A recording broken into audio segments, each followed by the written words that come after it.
Kita mau berkah, mau hidup kita bahagia, mau ibadat kita benar, maka tuntut ilmu yang benar. Itu Imam Syafi'i bilang, man arada dunya fa'alaihi bil ilm, man arada al-akhirah fa'alaihi bil ilm, wa man aradahuma fa'alaihi bil ilm.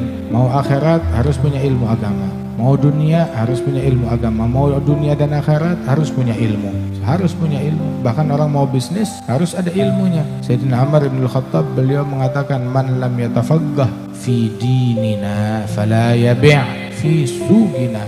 Barang siapa yang tidak mengkaji, enggak belajar, enggak ngerti agama kita, maka jangan bertransaksi di pasar kita.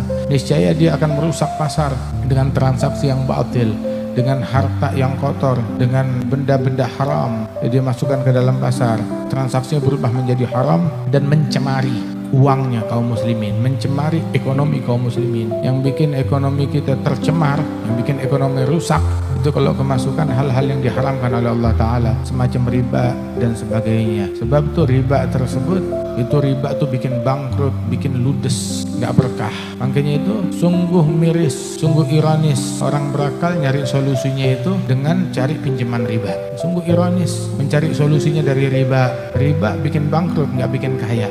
Nggak bikin kaya.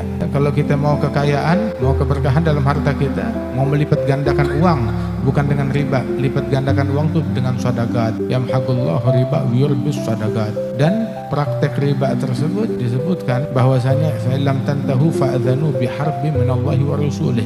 Apabila kalian nggak mau berhenti dari praktek riba, maka nyatakan perang, pernyataan perang dari Allah dan Rasulnya. Kalau orang tidak mau taubat dari dosa riba, dan orang yang diperangi oleh Allah itu praktek riba tersebut min asbab su'il khatimah.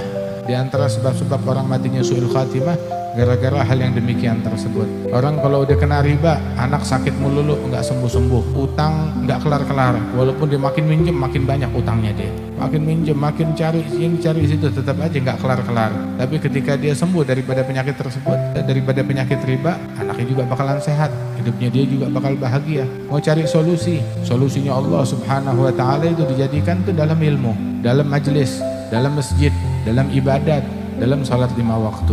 Itu disebutkan di dalam hadis, man shallal isya fi jama'ah fa huwa fi dhimmatillah hatta yusbiha, wa man shallal fajr fi jama'ah fa huwa fi dhimmatillah hatta yumsiya. Barang siapa yang salat isyanya berjamaah, dia dalam jaminan, dalam tanggungannya Allah, dalam asuransinya Allah sampai pagi. Yang subuhnya berjamaah, dia dalam jaminan, dalam tanggungan, dalam asuransinya Allah sampai malam. Kalau isya dan subuh berjamaah 24 jam dalam perlindungan, dalam jaminan, asuransinya Allah Subhanahu wa Ta'ala.